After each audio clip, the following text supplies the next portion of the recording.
Hello everyone, Twisted Animatronic here. Now this has to be one of FNAF security breach's biggest mysteries, and that is what really happened to Roxy at the end of Ruin. We know she gets into this huge fight with the Mimic, and that's the last we really see of her. Does she win? Does she lose? Does she get ripped apart? Or does something else entirely happen to her? Now I've done a huge video in the past breaking all this down, but some new information has come to light, and I believe it's going to blow your mind, because it answers the question in what really happened to her. How does she seemingly go from this self-centered, big-headed hunting machine to this parental figure taking care of Cassie and stopping at nothing to make sure she's safe? I mean, she even confronts the Mimic and tries to take it on for her, and that is the last time we ever see her. So what actually happens to her? Well, believe it or not, I think the answer lies in the secret dialogue at the end where Roxy and Mimic are actually fighting, because if you isolate the audio in the background when you're running away from the Mimic as Cassie, you can actually hear some dialogue. Now listen to this in its entirety, because it is key for the next part of the video.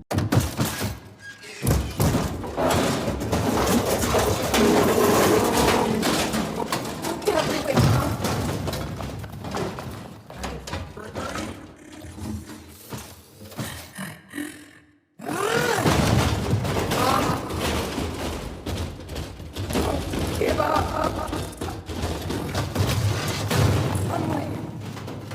up. You can't.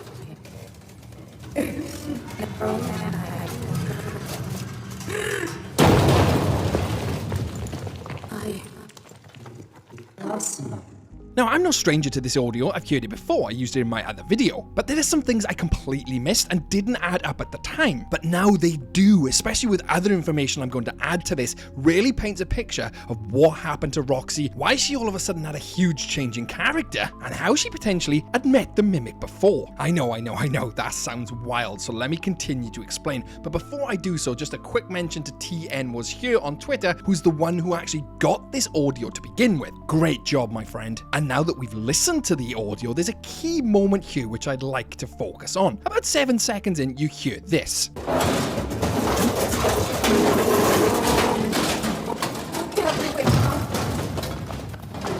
Now, you've probably guessed it, that is obviously Roxy and the Mimic fighting, but what is extremely interesting is you hear Roxy say, "Still too weak, huh?" Now, at first, I thought nothing of this and simply glanced over it, but then thinking about the choice of words you use, "still too weak, huh?" Referencing something in the past, but she couldn't be referencing anything because wouldn't this be the first time she'd met the Mimic? But she's clearly implying that she's had a run-in with the Mimic before, the Mimic was weak then, and is still weak now, hence why she says, "Still too weak, huh?" Otherwise, you just say, "You're pretty weak." You wouldn't say, "Still too weak." They've been fighting, what, a merely 5 seconds? Doesn't make sense. Now, one could argue that it was the Mimic who was saying "still too weak, huh?" But even then, the same logic would still apply. The Mimic would be implying that they've met before and Roxy was weak. Regardless, I don't believe it was the Mimic making that comment. I believe it was actually Roxy. But we'll come back to Roxy meeting the Mimic later. For now, let's continue dissecting the isolated audio, because at 25 seconds in, we hear Roxy say, "Give up."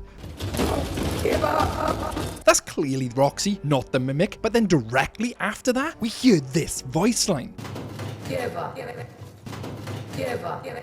That right there is clearly the Mimic, literally mimicking Roxy. We then hear what I believe is the Mimic say this. Give up. You can't. You can't. And this is the climax, because we hear this towards the end. We hear Roxy gasp, and then the fighting suddenly stops.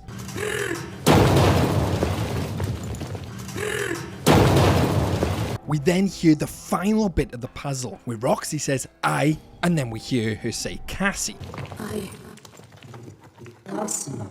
I lost him. Well, we presume it's Roxy, but thinking back into the way we hear that laboured, mechanical Cassie sound, Lost him. that is clearly the Mimic, not Roxy. Now, all this is super important because it will help us discover what actually happened to Roxy and how she'd met the Mimic before. So immediately, we know Roxy didn't make it out of that fight. The last person we hear is the Mimic, and then the Mimic is the one chasing us through all them caves as Cassie, indicating whatever had happened to Roxy, she was no longer a threat. So at this stage, where is she? Well, we'll come back to that, because let's talk about how she'd met the Mimic before. We know that dialogue, whoever said it, clearly implies they've met before. But when? Where? where and even how would they have met? Now, we know Gregory had been down here prior to Cassie because Gregory had actually left his backpack in the room. It actually says on the backpack that it's Gregory's. Thus meaning Gregory took his own backpack down there, unless somebody decided to steal Gregory's backpack from him and leave it outside the mimic's room. Don't think that's the case. I think Gregory had actually gone down to that room. Now, it's unlikely Roxy would have accompanied him down to this room because obviously when we meet Roxy in Ruin as Cassie, she's still hell-bent on getting her eyes back from Gregory. Give me back my eyes!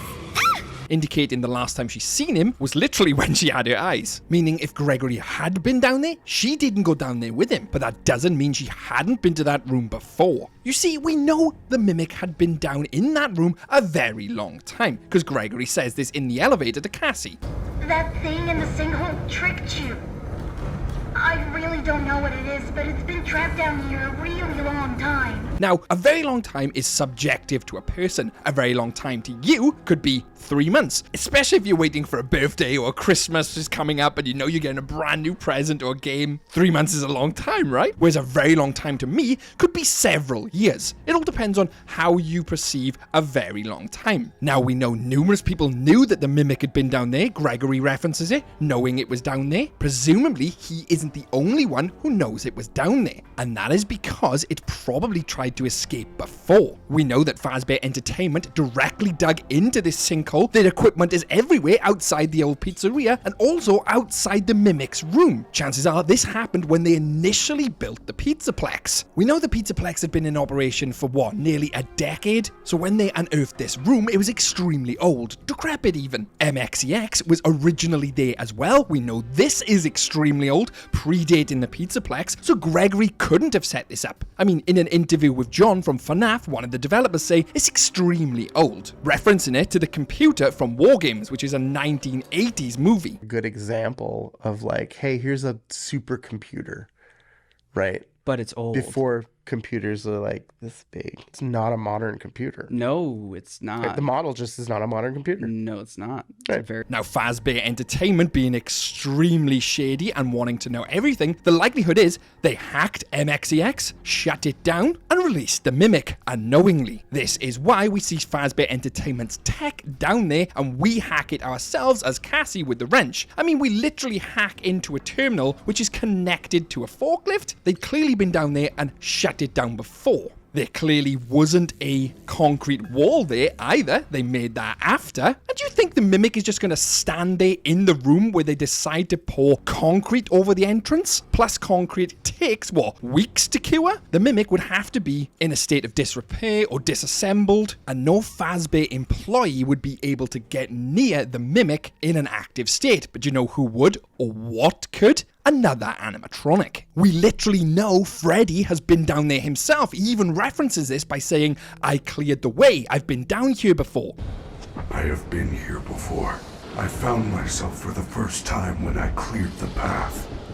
That literally confirms Freddy had been down there. And not just Freddy, Roxy even. And they were the ones who put the Mimic back in his original room, while the rest of Fazbear Entertainment concreted over the entrance. Now, if you look at the Mimic's room entirely, in the debug mode or through other YouTubers who've looked around, you can actually see a vent in his room, which is caved in. Interesting enough, if you go into the vent, there are claw marks inside. This vent leads to outside of the room. Now, the claw marks in the vent indicate that someone or something had obviously climbed through the vent. This could have quite easily have been Roxy with her claws or Montgomery Gator. And obviously they sealed the vent behind them with the cave-in, stopping the Mimic from coming outside using the vents. I mean, why else would this vent have a cave-in? Not to mention the concrete poured over the front of it. Someone would have had to have caved that vent in on their way out. The claw marks are even there, indicating an animatronic initially went through this vent before it even caved in. Now the lines referencing still too weaker start to make more sense because they'd met before. They'd met in a battle before,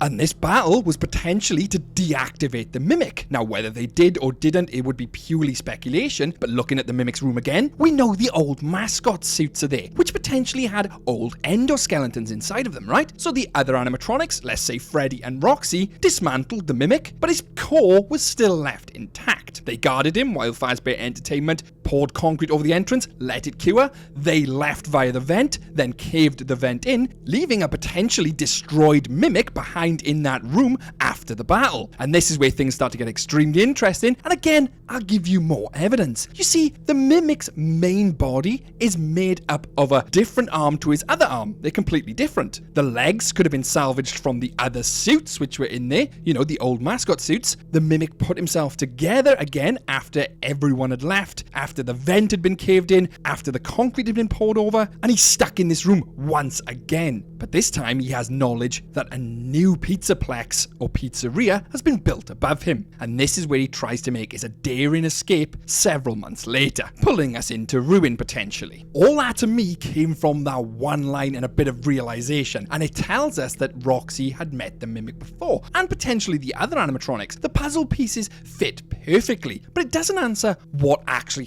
happened to Roxy at the end of Ruin. Now we know because of that isolated audio footage at the very end of it, we hear Roxy gasp and what sounds like a cave-in. Or some type of flooring giving way because we hear the rubble bouncing along the floor, as if a ceiling has caved in or a floor has given way, right? Now, I know this room and this entire area is extremely old. On our way down to the mimic's room, everything has got wooden walls, wooden interiors. The flooring is very 1980s. Everything about this screams extremely old, before the FNAF 6 pizzeria even. That's because it is. That's because I believe it's the factory we see from the new upcoming game, Secret of the Mimic, and I believe the old factory was also down here. This then explains how the Mimic was there from the very beginning, from 1979, because that factory had always been there. Now, I'm not going to get into all the detail on that because I've done a huge video on it, which you can see here, and it's all about Jackie and the Mimic and how it leads into Security Breach and Ruin. But the reason I said this is because I believe Roxy didn't get defeated or die at the end of Ruin. She fell through the ceiling potentially into this old abandoned factory, leaving her unable to then reach the Mimic and leaving the Mimic free to pursue Cassie, which that's exactly what happens in the ending. Cassie then traverses all these old caves, which is extremely odd in itself, with all these cardboard cutouts, and they're very, very old, again, because they're linked to the original factory. That's why these cardboard cutouts would be down there. You don't think people from the Pizzaplex would all of a sudden be transporting all these old 1980s cutouts down to a cave, which was after the Mimic's room? Impossible. They were already down there because they was part of the factory. Roxy had fallen through the ceiling in this room into the old factory, and guess what? Cassie does the same thing. We know she's going up an elevator to somewhere, which we don't even know where it's linked to. All of a sudden, Gregory, or what we presume to be Gregory, cuts the elevator, and then she comes crashing down. She plummets past the Mimic down to this other floor and wakes up with Roxy there. This then would continue the story with Cassie in the old abandoned factory with Roxy. This then makes complete sense why we're going back to 1979 in Secret of the Mimic, because we're going to see the factory before its fall, and then the next game after Secret of the Mimic could potentially be the second DLC, where we play as Cassie and Roxy in this now abandoned, decrepit old factory. Secret of the Mimic is showing us what happens to the factory before we play it out. We will then actually see the Mimic as the main antagonist in this new Ruin game. I mean, he was never really active as an antagonist in Ruin. I mean, we literally see him in the room and run away from him. That is it. But in the new Ruin DLC, potentially, the Mimic could be a fully fledged antagonist. All this makes sense to me, right? The only thing here, though, is that what if it was the Mimic at the end actually saying Cassie? Cassie. Because obviously after the elevator falls, we hear was presumably Roxy going, Cassie. But that could quite easily be the Mimic, which would put a spanner in the works for the theory. You could also say that Gregory's bag being outside the Mimic's room could also put a spanner in the theory. But I don't believe that to be the case. I believe Gregory could have simply discovered this room himself, knew what was inside of there by looking at the MXEX computer, and just simply forgot his bag. We know he didn't build MXES. That's basically been confirmed. So we know he isn't the one who trapped the Mimic in that room. The concrete would take several weeks to cure anyway. So Gregory's bag being in the room could be A, Gregory just simply went down there, no part in trapping the mimic, or B, someone took Gregory's bag down there. Either way, what do you guys think? I'd love to hear your thoughts on this because I don't believe anyone has ever actually come up with this theory or explanation themselves. I mean, it's been overlooked time and time again. Hell, even I overlooked it initially, but what do you guys think? Please tell me in the comments below. And if you enjoyed this, I highly recommend checking out all my other theories because they do link into this one, believe it or not, especially the Jackie one I mentioned earlier. And make sure to subscribe so you'll always catch my latest videos because believe you me, you're not going to want to miss any. So subscribe right now. A huge thanks to my members who are on screen now, and a special thanks to William Plays 844 and Lauren C, who are golden twisted ones, and Penguin Lover 12, who's actually a twisted animatronic and an ultimate theorist. Thanks guys, you really do keep this channel alive. I'm Twisted for Twisted Animatronic. Stay safe out there, superstars.